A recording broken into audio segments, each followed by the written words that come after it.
Siguiendo con la serie, los cambios en la vida de los que profesan ser cristianos, porque deben haber cambios en nuestras vidas. En el estudio anterior comenzábamos con dos preguntas. Comenzamos nuestro estudio anterior preguntándonos en primer lugar, ¿por qué hacemos lo que hacemos? Y eso tiene que ver con mi corazón oscuro y negro. Y en segundo lugar, ¿por qué frente a las mismas circunstancias cada uno de nosotros responde de forma ¿qué? Diferente? La respuesta está en ¿dónde? ¿Por qué hacemos lo que hacemos? La respuesta tiene que ver con el corazón del hombre. El corazón del hombre, como tenemos aquí en la imagen, corazón o mente es el centro de control de todas las cosas. Cuando Dios creó al hombre, y la respuesta de por qué hacemos lo que hacemos es porque todo esto nace ¿de dónde? De mi corazón. La carne es el vehículo para los deseos profundos del corazón, donde se encuentran nuestros deseos, pensamientos, sentimientos y acciones. En otras palabras, nuestro corazón finalmente dirige ¿qué? Nuestro comportamiento. Si tú estudias Romanos capítulo 6, dice que el viejo hombre fue muerto. Y luego la siguiente parte del capítulo 6 dice que vuestros miembros no sirvan a la injusticia, sino a la justicia, a la santidad. Desde el momento en que usted es redimido, su cuerpo ahora es esclavo de la justicia y de la santidad, no del pecado. Pero ¿por qué hacemos lo que hacemos? Proverbios 23, verso 7 dice lo siguiente. Proverbios 23, verso 7 dice, porque ¿cuál es su pensamiento en su corazón? Finalmente, tal es él. Conforme el hombre piensa, va a actuar. Pensamientos, sentimientos y luego acciones. ¿Por qué esto es así? Porque Dios nos ha creado en Génesis capítulo 2, verso 7, vemos entonces Jehová formó al hombre del polvo de la tierra. Dios lo formó, la parte física, el hombre, el esqueleto, el cuerpo. Formó al hombre del polvo de la tierra y luego dice, y sopló en su nariz aliento de vida y fue el hombre un ser viviente. Aquí vemos la unión, tenemos una imagen ahí sobre las dos partes del cuerpo del ser humano, la parte material y la parte espiritual. La parte material es el cuerpo, no es la carne, es la carne. Parece que el que escribió ahí tenía problemas de dislexia. Carne. Y en la parte espiritual está el alma y el espíritu. Ahora, déjame decirte algo. Cuando se habla del corazón, decíamos, a veces se puede utilizar el término alma o espíritu. Mente, ser, deseos. Todas esas expresiones describen el ser interior. Y Dios cuando creó al hombre lo unió. Esas dos partes, la parte inmaterial y la parte inmaterial, le llaman unidad psicosomática. Dios la creó ahí y Dios estableció que el centro de comando de tu vida y de mi vida es el corazón. Ahora, en el estudio anterior veíamos en primer lugar el concepto acerca del corazón. Vimos a la luz de las Escrituras, cuando habla la Biblia de corazón se refiere a todo el ser interno, hablamos de esta composición, pero también hicimos mención que ¿qué pasó tras la caída? Con el corazón humano. El corazón se corrompió, la corrupción del corazón como consecuencia. Todos mis deseos, todas mis inclinaciones no obedecen ahora ¿a quién? A la santidad. Desde la matriz dice el libro de los Salmos que el hombre se ha descarriado, no busca a Dios, no hay ni siquiera uno. Es por eso que hacíamos la corrección del coro. Tanto tiempo busqué y al fin te encontré, porque la Biblia dice que ningún hombre que busca a Dios. Y si Dios nos sale al encuentro, este corazón corrupto, suyo y mío, jamás buscaría de Dios. Y si hoy estás en este lugar, es para decirte que es una obra de la gracia de Dios. Porque no es por obras, para que nadie se gloríe, ni tampoco porque Dios previó que tú ibas a ser buenito, ibas a creer en Él. No, según nos escogió en Él, Efesios 1:4, desde antes de la fundación del mundo. En otras palabras, Dios tuvo gracia de tu vida y de mi vida.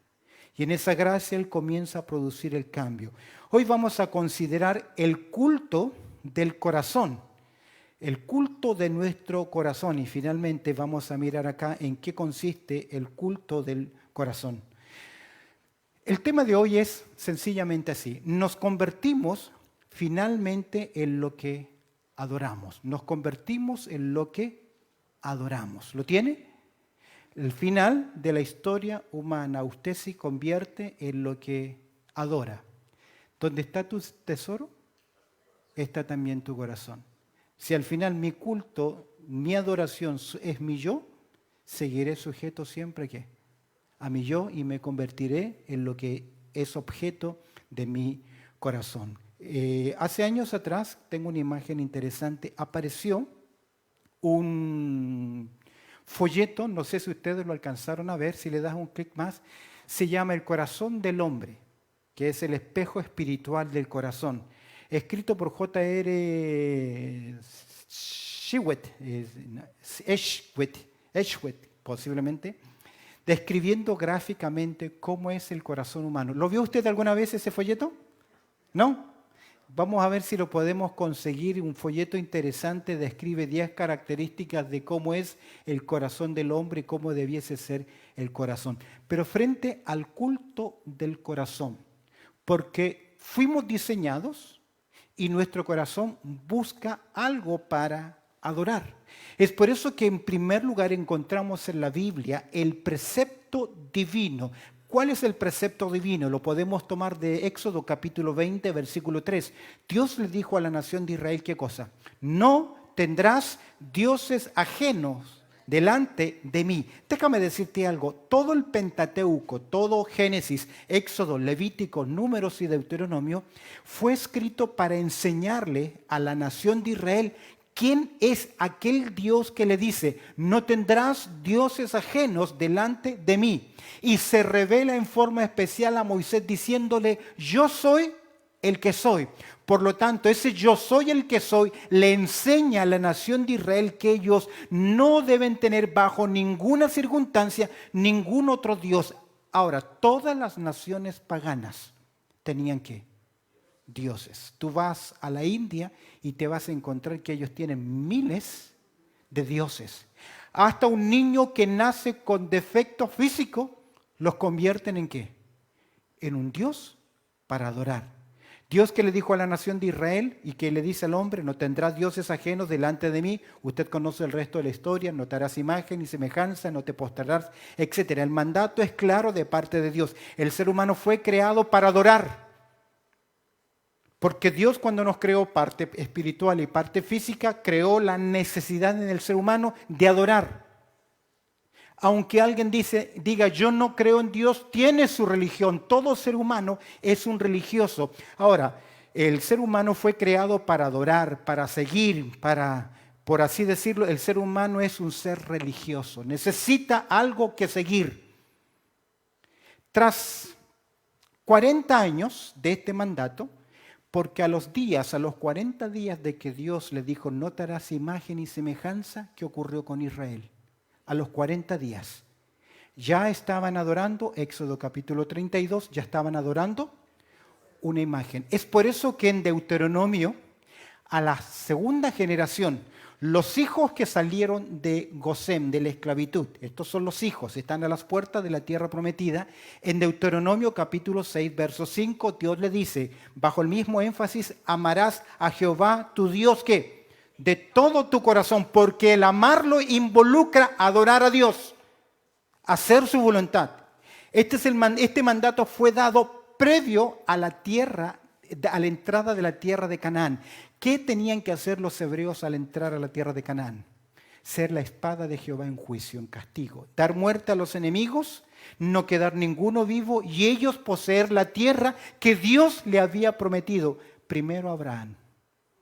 Fue confirmada a los patriarcas, fue confirmada en el pacto y ahora están ellos. Ahora, ya han entrado a la tierra prometida. Conquistaron la tierra, norte y sur, pero no destruyeron a todos los enemigos.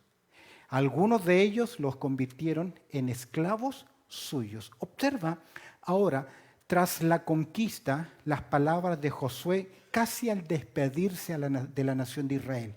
Yo le digo en Josué capítulo 24, verso 15, que son palabras extrañas de un líder. Y les explico por qué. Mira el verso 14. Sería bueno que sigas en tu Biblia y marques esta trayectoria, esta línea. En Josué capítulo 24, verso 14 dice: ahora pues, estas son las palabras de Josué, los líderes de las tribus de Israel, ahora pues temed a Jehová y servirle con integridad y verdad. ¿Por qué les está pidiendo eso? Porque Dios es el único que debe ser adorado. Servirá, dice, y en verdad. Y quitad de entre vosotros, ¿qué? Los dioses a los cuales sirvieron vuestros padres al otro lado del río y en Egipto, y servid a Jehová. Oye, yo pensé que no eran idólatras los hebreos, pero aquí está diciendo el texto que sí lo fueron. De hecho, cuando los egipcios les regalaron oro para que se fueran los hebreos, ¿qué les dieron? Estatuillas, imágenes, y ellos las conservaron por casualidad. A veces suele ocurrir que creyentes que estuvieron esclavos en la idolatría aún conservan figuras e imágenes de la religión pasada o del catolicismo. Eso está mal. Deben cortar con eso. 15. Y mira las palabras de Josué. Y si mal os parece, ¿qué? Servir a Jehová, ¿debiera parecerles mal? No, en ninguna manera. Ellos debían servir a Jehová porque son el pueblo de Dios, pero mira las palabras de Josué. Y si mal os parece servir a Jehová, ¿qué? Escogeos hoy a quién sirváis. Josué no tenía que haber dicho esto. Josué tenía que haber sacado la espada y cortarle la cabeza a todo aquel hebreo que dijera: yo no voy a servir a Dios, porque se convertía en un enemigo de Dios. Y si mal os parece servir a Jehová, escogeos hoy a quién sirváis. Si a los ídolos, ¿a quiénes sirvieron? ¿Qué? ¿Vuestros padres cuando estuvieron al otro lado del río? ¿O a los dioses de los amorreos en cuya tierra habitáis? Pero yo y mi casa serviremos a Jehová. ¿Te das cuenta la idolatría? Que el problema radica en quién o a qué adoro. ¿Quién es el centro de mi corazón? Cuando llegamos al libro de los Jueces, abre tu Biblia. Vamos a mirar ahora que nos encontramos ya no con la segunda generación. La primera generación, ¿qué pasó con ellos? Murieron en el desierto. La segunda generación, ¿qué hizo? Entraron con Josué y conquistaron la tierra, pero, ¿no exterminaron a todos los enemigos y guardaron qué? Ídolos. Observa ahora la tercera generación. Mira el capítulo 2, verso 11, la práctica de la tercera generación. Jueces, capítulo 2, versículo 11. Después, los hijos de Israel, ¿qué? ¿Qué dice? Hicieron lo malo ante los ojos de Jehová y sirvieron a ¿quiénes? ¿Qué se les había dicho? ¿Qué fue la instrucción de Dios? ¿Te das cuenta del corazón humano? ¿Del corazón humano?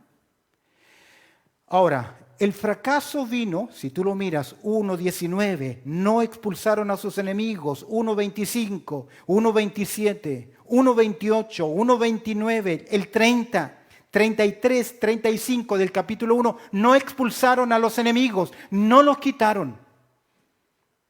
Ese es el fracaso de ellos. Mira el verso 13 del capítulo 2, cómo fracasaron. Y dejaron a Jehová. Y adoraron a Baal y a Astarot. ¿Cómo es posible? ¿Cómo es posible de llegar a este punto? ¿Qué había hecho Dios por la nación de Israel? ¿Qué había hecho? Los liberó, recuerda las 10 plagas, el poder de Dios los liberó, pero algo ocurrió con esta tercera generación. Vuelve al verso 10. Míralo, ese es importante, capítulo 2, verso 10. Y toda aquella generación también fue reunida a sus padres y se levantó después de ellos, ¿qué? otra generación que no conocía a Jehová, ni la obra que él había hecho por Israel. La tercera generación. Eso significa que los hijos, los que estuvieron con Josué antes de entrar a la tierra prometida, que conquistaron la tierra prometida, ellos que debían enseñar, hoy Israel, enseñarás a tus hijos, debían enseñar la ley de Dios, lo que Dios había hecho. Esa segunda generación no lo hizo. Por lo tanto, la tercera generación que no tiene idea de la voz de Dios, de la palabra de Dios, del poder de Dios. Es por eso que al final se resume el libro, capítulo 21, verso 25, cada uno hacía ¿qué? Lo que bien le parecía, lo que estaba en dónde, en su corazón. Ahora, recordemos que todos los seres humanos fueron creados para adorar. Así funcionamos, no le demos más vuelta a las cosas. Usted obedece, seguimos lo que adora nuestro corazón. El ser humano o adora al Creador o va a adorar la creación o a la criatura. No hay más. ¿Qué hizo la nación de Israel? ¿Qué hizo la nación de Israel? Es por eso que Dios los castigó severamente porque nunca obedecieron a Dios. Y si lo hicieron, fue en momentos parciales. Ahora observa, hemos visto el culto del corazón, el precepto divino como fue violado. El ser humano o adora al Creador o adora la creación. O adora al Creador de todas las cosas o adora la criatura. ¿Qué hizo el hombre? Segundo lugar, el pecado humano. Observa conmigo el pecado humano. El pecado humano lo llevó ¿a qué? ¿Lo lleva a qué? Si saca a Dios del centro, debe poner a alguien. Y eso se llama idolatría. Obsérvalo cómo lo describe el apóstol Pablo en Romanos capítulo 1. Abre tu Biblia ahora en Romanos, allá en el capítulo 1, vamos al Nuevo Testamento. Mira el verso 21. Pues habiendo conocido a Dios, es decir, hubo evidencias de Dios. ¿Qué? ¿Qué hizo el hombre? No le glorificaron como a Dios. En otras palabras, no lo adoraron. No lo hicieron en el centro de su vida, ni le dieron gracias, sino que se envanecieron en sus razonamientos. ¿Y qué pasó? Y su necio corazón fue entrenebrecido. Verso 22. ¿Qué profesa el hombre? Profesando ser sabio, ¿se hicieron? Necio. ¿Te has fijado que muchas veces ser evangélico es ser tonto y ser un ateo es ser intelectual? Ese es el concepto que hay. Profesando ser sabios, se hicieron necios. Y cambiaron la gloria de Dios, que es ¿qué? Incorruptible, y la cambiaron por a semejanza de imagen de hombres corruptibles, de aves, de cuadrúpedos, de reptiles. Es decir, ¿cayeron en qué?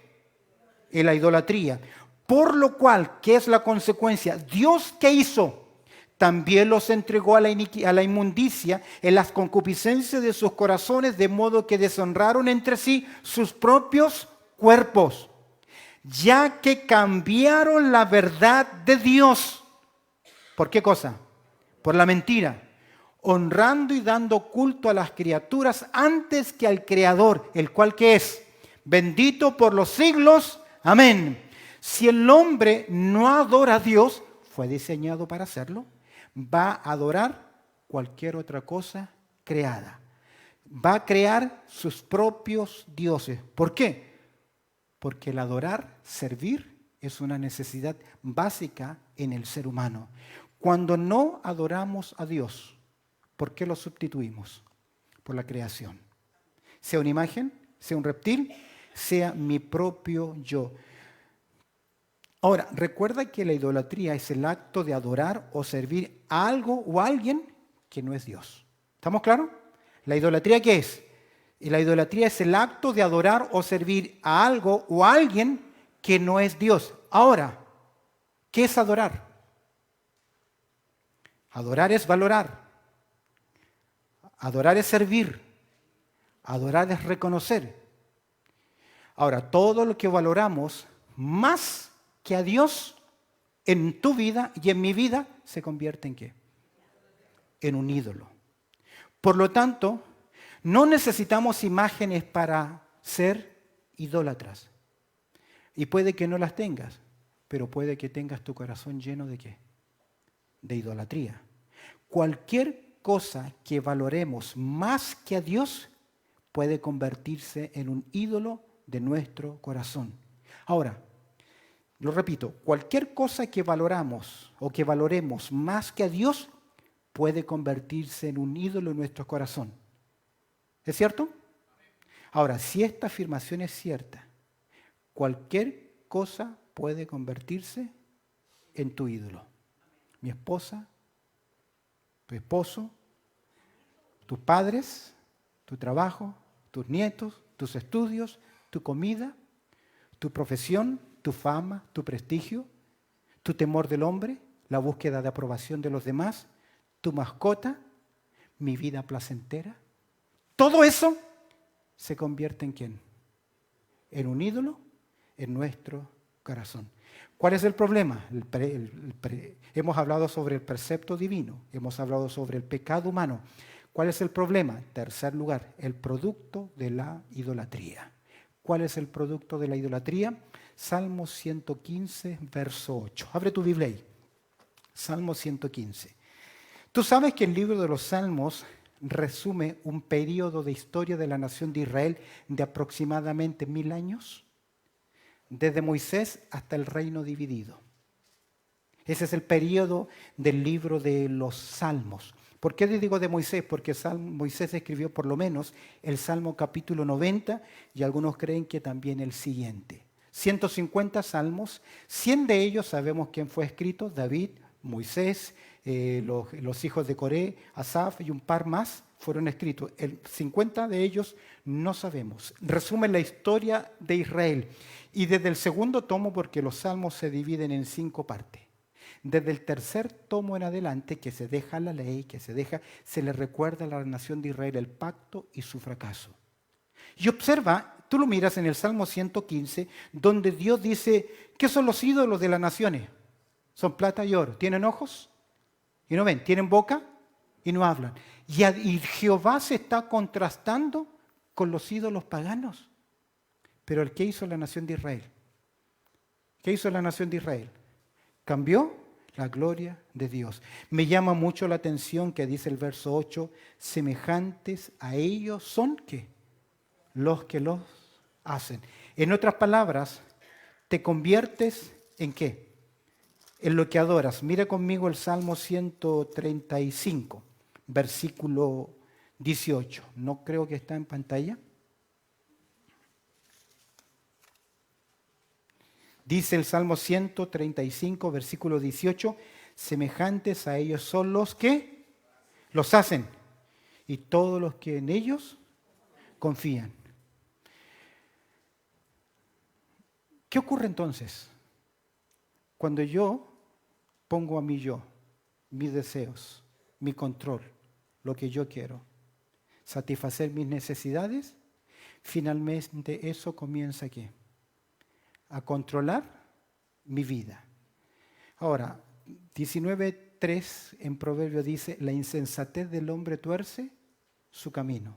Y luego, contra Jehová se irrita su corazón. Cuando yo no puedo tener el control de las cosas, ¿culpo a quién? O a los demás. Estoy así por esto que hicieron o por aquello que no hicieron. Y me duele, y nos duele. ¿Pero por qué? Porque estoy rindiéndole culto a quién? A mi yo. Este es el pequeño campo de mi responsabilidad. En ese pequeño campo, usted es responsable. Detrás de este pequeño campo está el campo de Dios, el cual Él controla. Usted en esa área no es ¿qué? Responsable. Dios hace como Él quiere. Pero ¿sabes cuál es nuestro problema? Que ese pequeño campo lo queremos expandir para ocupar ¿qué cosa? El control de Dios. Estoy dando adoración ¿a quién? A mi yo, que quiere controlar las cosas. Algunas afirmaciones sobre el producto de la idolatría. En primer lugar, Algunas afirmaciones con respecto a la idolatría. Y cuando hablo de la idolatría ya no me refiero a imágenes, sino a mi propio Dios, mi seguridad, mi hogar, mis hijos, mis propiedades, mi control, mi trabajo, mi iglesia, mi ministerio. Tantas cosas se convierten en mi vida, en mi propio Dios. En primer lugar, algunas afirmaciones sobre este punto. El pecado fundamentalmente es idolatría. El pecado es fundamentalmente idolatría o el pecado fundamentalmente es idolatría. Salmo 81, si tú le das una mirada panorámica al Salmo 81,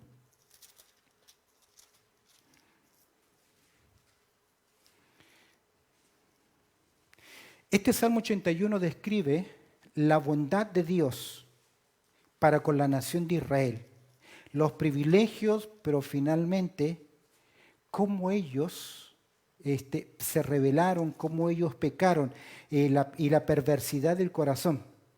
Dice el verso 11, pero mi pueblo, después de todas las bendiciones, mi pueblo que no oyó mi voz. Dice el verso 12, los dejé.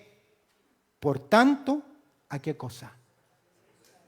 A la dureza de su corazón. Caminaron en sus propios consejos. Wow. El pecado fundamentalmente es idolatría. Y como la nación de Israel se endureció y lo dejó, ¿qué hizo Dios? Ok, sigue tu propio camino. Este salmo resume el pecado de idolatría en su pueblo y las consecuencias. Las cosas malas que hago es por satisfacer mi corazón que desea algo más que al Señor.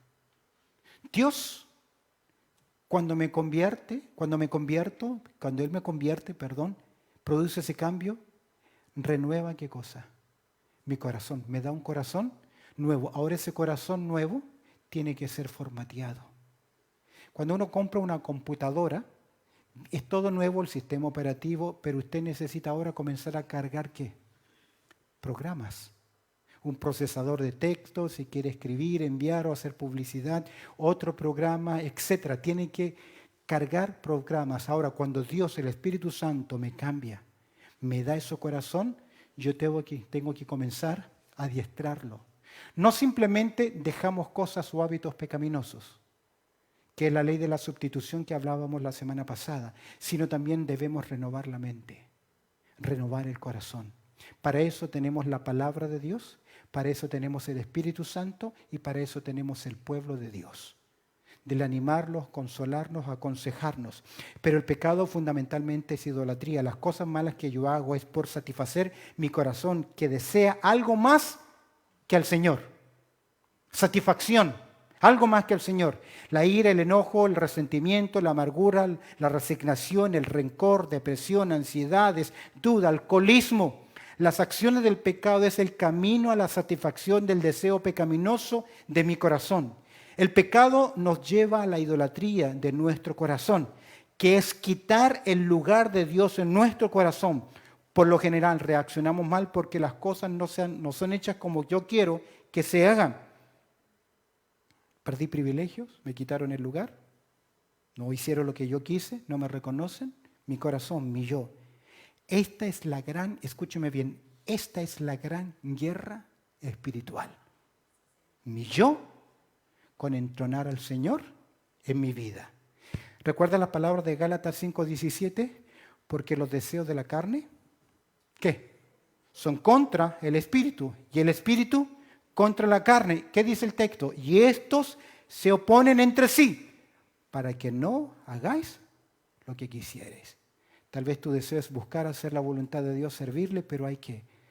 El Dios de mi corazón. El pecado lleva al hombre a creer que la vida se encuentra lejos del Creador y que es mejor, satisfaciendo sus propios deseos, llenando su corazón de mal. Y ahí creemos. Ahora, ¿por qué? Porque es más fácil creer la mentira que la verdad. Puede ser que la mentira tiene momentáneamente algo de satisfacción ya, inmediata. Que no es lo mismo pensar, yo voy a ser bendecido en el cielo, que disfrutar ahora ¿qué? En la tierra. Pero esa es nuestra mentalidad del yo, del deseo, de edificarnos. El pecado lleva al hombre a creer que la vida se encuentra lejos del Creador. Lo mismo que ocurre con Eva. ¿Qué le dijo Eva?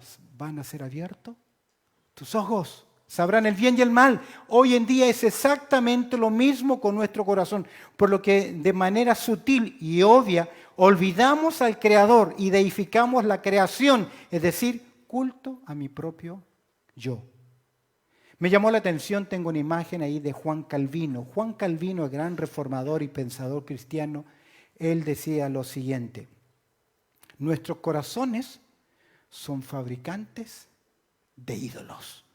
Tu corazón, mi corazón es fabricante de ídolos en nuestras palabras y acciones, determinaciones por nuestra búsqueda de las cosas que nuestro corazón anhela. Vuelve a Romanos capítulo 1, verso 25. Mira lo que dice. Ya que cambiaron la verdad de Dios, ¿por qué cosa? Por la mentira. Honrando y dando culto ¿a quién? A las criaturas antes o en vez de el Creador, el cual debe ser ¿qué? Bendito por los siglos de los siglos. El pecado fundamentalmente es idolatría. En segundo lugar, esta idolatría está encubierta y es engañosa. Esta idolatría es encubierta y es engañosa. Les pedí hace 2 semanas atrás que leyeran Ezequiel capítulo 14.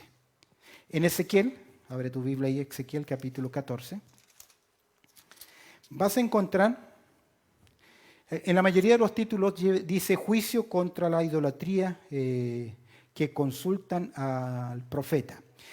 Un grupo de ancianos de la nación de Israel en el cautiverio, y están en el cautiverio por desobedecer y por idolatría, por pecado. Dice el verso 3 del capítulo 14, hijo de hombre, estos hombres han puesto sus ídolos ¿en dónde? ¿En dónde? En su corazón. Y han establecido el tropiezo de maldad delante de su rostro. Es decir, que estos hombres eran idólatras, pero no tenían imágenes.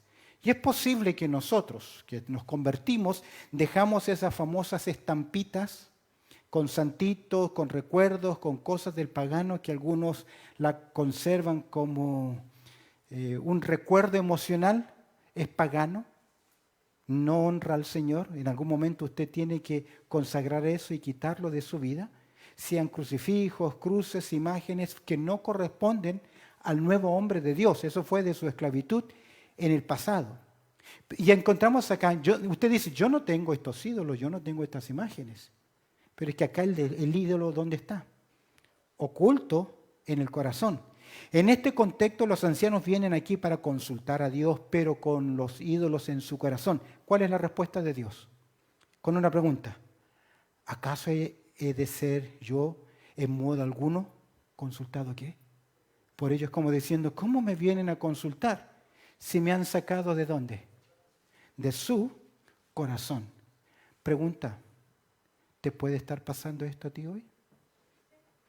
¿Me puede estar pasando esto a mí hoy? ¿Sabes qué dijo Jesús en Mateo capítulo 15, verso 8? Este pueblo de labios me honra, mas su corazón está lejos de mí. Oh, yo vine a adorar a Dios, o venimos por cumplir, por acompañar, porque no tenía otra opción, por socializar. Eso evidencia el culto de nuestro corazón. ¿Por qué viene usted hoy? Adorar a Dios, celebrar la presencia del Señor, escuchar su palabra y escúcheme, y tener por oportunidad de ser de bendición a otras personas. Dice Hebreos 10, 24, 25, exhortándonos unos a otros, animándonos unos a otros, estimulándonos al amor, cuanto más veáis que aquel día se acerca. Jesús, tomando las palabras de Isaías 29, 13, increpa a la nación de Israel, este pueblo de labios de me honra, mas su corazón está lejos de mí. Ahora, usted hoy puede dar, asistir, servir, pero si analizamos profundamente las cosas, ¿Lo estamos haciendo con los motivos correctos? ¿Para la gloria de Dios? Me llama la atención que Pablo en Efesios 6:6 dice, no sirviendo al ojo, como los que quieren agradar a los hombres. En el fondo, lo que estamos viviendo no es realmente para la gloria de Dios. 1 Corintios 10:31, si coméis o bebéis o hacéis otra cosa, hacedlo ¿qué? Para la gloria de Dios. Hemos abandonado a Dios por otras cosas. Quiero citarle un pensamiento de Paul Tripp. Él dice lo siguiente, en este punto, hablando de esa idolatría del corazón oculta. Este es el cáncer silencioso que debilita la iglesia, la hipocresía, el aparentar las cosas.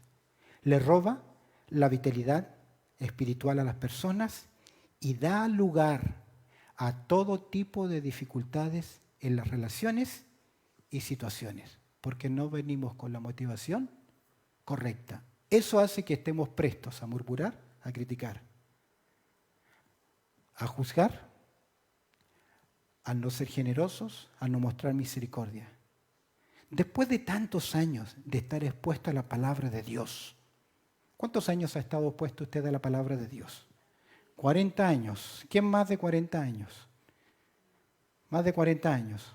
Más de 40 años. Menos de 2 años.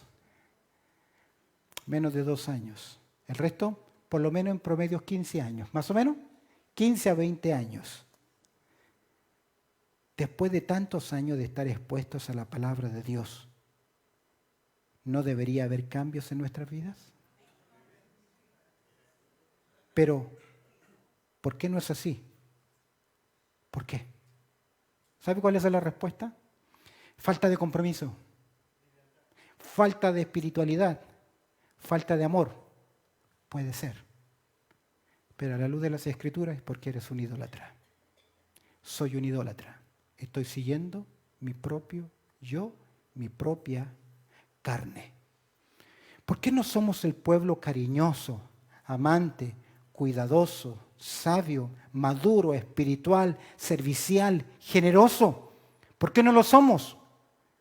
Porque adoramos y servimos a nuestro yo. Ese es nuestro ídolo oculto de nuestro corazón. Y hemos cambiado ¿qué? La gloria de Dios. Pero siempre es más fácil criticar ¿a quién? Adán criticó a Eva, culpó a Eva. Eva culpó a la serpiente. ¿Y usted a quién no culpa? A la iglesia. ¿Va a culpar a la iglesia? ¿Va a culpar al cónyuge? Usted y solamente usted delante de Dios es responsable por su vida espiritual. Nadie más. De lo contrario, estoy siguiendo mi propio yo. El producto de la idolatría, el pecado fundamental. La idolatría está encubierta y es engañosa. Mira, en tercer lugar, la idolatría es un robo moral. Es una inmoralidad. Mateo 4:10, Jesús lo dijo así. Entonces Jesús le dijo. ¿Qué le dijo? Vete, Satanás. ¿Por qué?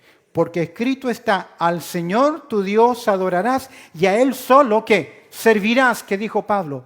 Pues si vivimos, para Él vivimos. Y si morimos, para Él morimos. Sea que vivamos o que muramos, ¿somos de quién?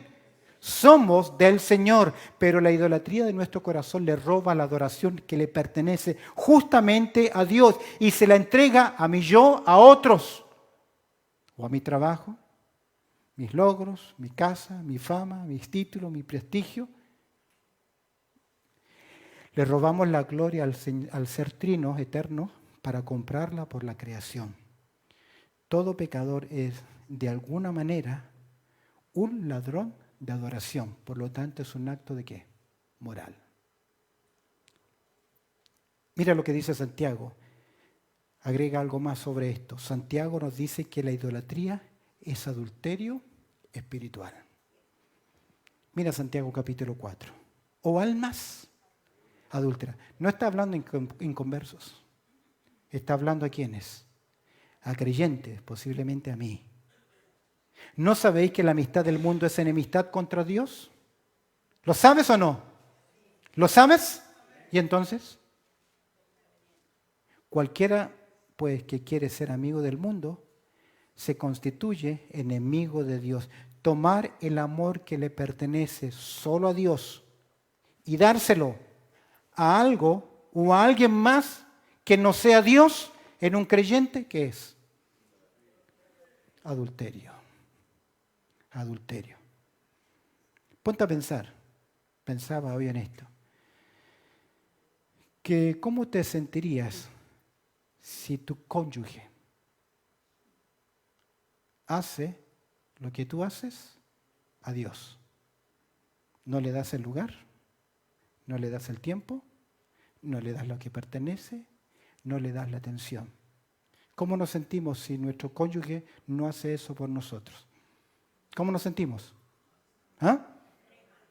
No mal, peor que mal, frustrados. Ahora, ¿qué siente Dios de ti?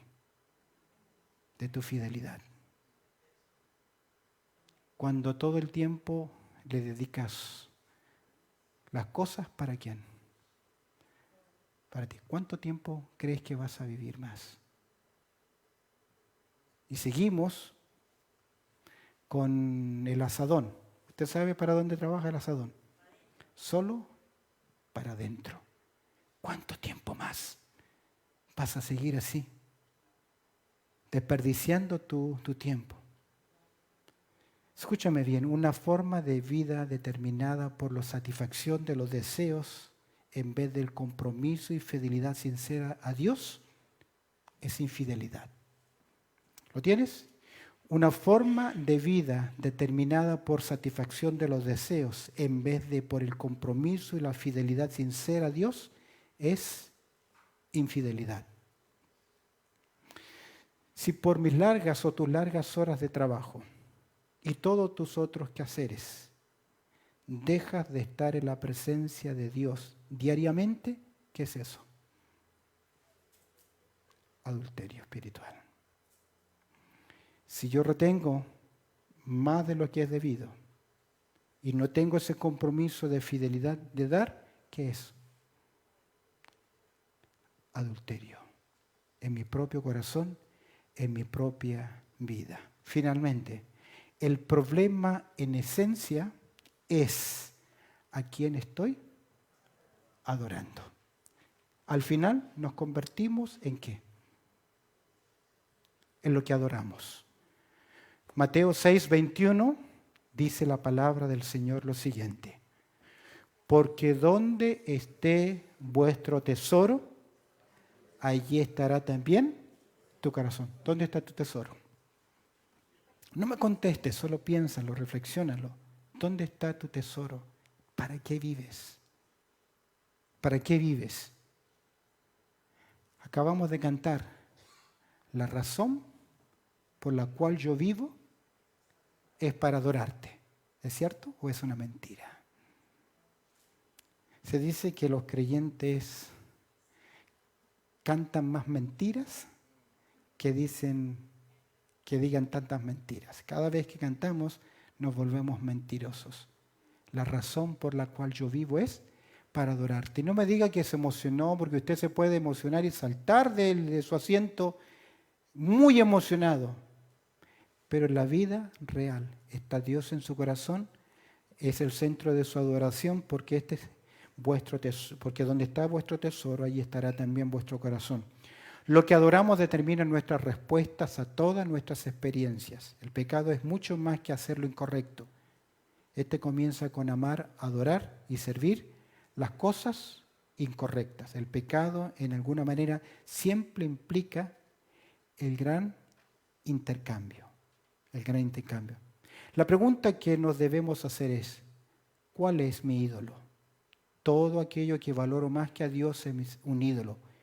Puede ser tu esposo, tus hijos, tus hijas, tu padre, tu esposa, tu cónyuge, tus estudios, tu comodidad, tus posesiones, tu fama, tu prestigio, el temor al otro, y como a veces yo digo, el tener siempre la razón, puede convertirse en mi propio ídolo. ¿Cuál es tu ídolo? ¿Qué debía hacer la nación de Israel con los ídolos paganos?